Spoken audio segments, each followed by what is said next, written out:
what is acid and what is alkali? Acid is a chemical compound that is sour and corrosive. As an example is lemon, pineapple and potato. Alkali is a chemical solution that is bitter and corrosive.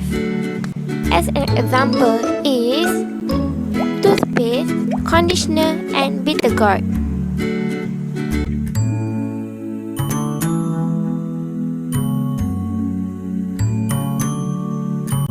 These are the things that will be used in the experiment. First, you need vinegar, an empty plastic bottle, a balloon, a baking soda, and watercolor. First, you need to add the vinegar in the bottle.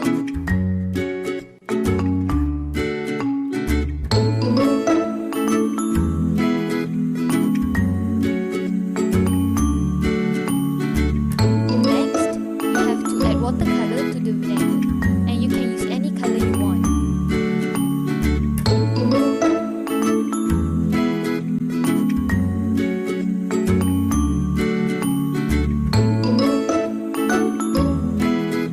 And then add 2 spoons of the baking soda inside the balloon.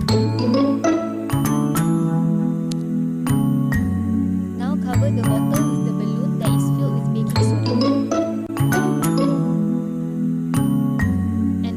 The top of the balloon. Now see what happened to it.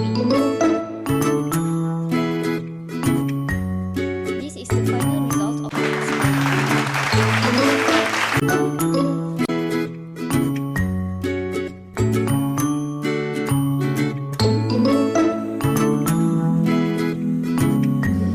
In explanation, acid, which is vinegar plus alkaline, which is soda bicarbonate, equals to neutralization.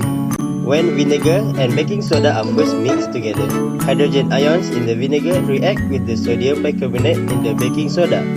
Two chemicals were formed in this reaction, which is carbonic acid and sodium acetate in these two gases, accumulate in the bottle and makes the balloon expand. Now you know what is alkali and acid. Thank you guys. Thanks for watching.